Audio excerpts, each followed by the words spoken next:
1938 году под Ухтой в местечке Заболотное был расстрелян 121 человек. Из них только в феврале за раз пало 88 заключенных.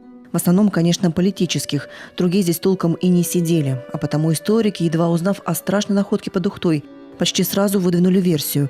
Это никакие не отголоски лихих 90-х. Это самые настоящие жертвы большого террора. И оказались правы. На протяжении полугода эксперты проводили исследования останков и пришли к выводу – под землей они пролежали явно дольше 30 лет. А еще характерные пулевые отверстия в черепах.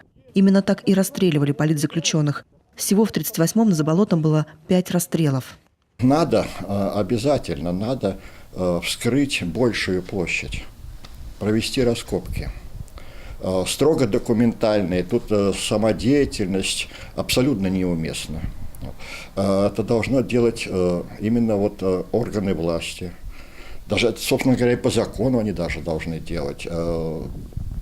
Такие раскопки могут проводиться только с участием представителей власти, то есть администрации городской, МВД, ФСБ, прокуратуры и следственного отдела.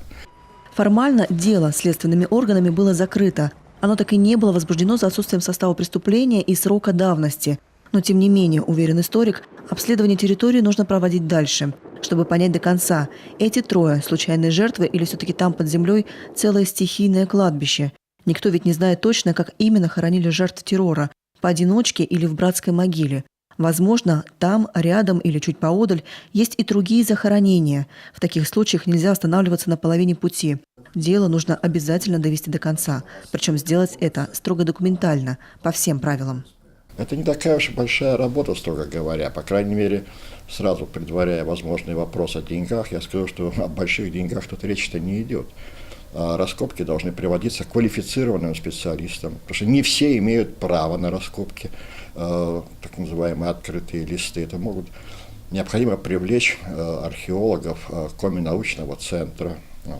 Но такие работы ведутся вручную, понимаете, там совершенно невозможно использование строительной техники, экскаваторов, бульдозеров и прочее.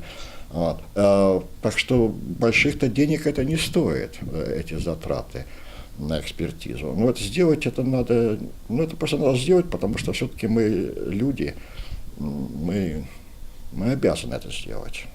Истина должна быть установлена. И для того, чтобы ликвидировать проблемы в этой части истории, и чтобы дать успокоение душам всех тех, кто так и не был погребен по-человечески в свое время.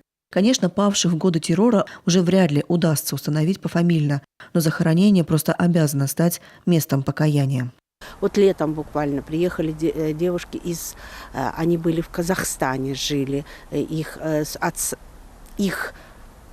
деда сюда сослали, Они моего возраста, и они приехали сюда. Они хотели посмотреть.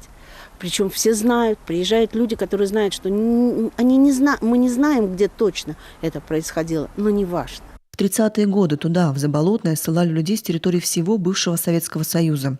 Они прошли через сталинские застенки и стояли у истоков промышленности самой Ухты и всей Коми. И потому заслужили, чтобы их помнили. В один голос говорят историки. Любовь Лапина, Елена Кононова, Антон Ворожищев, телеканал Юрган.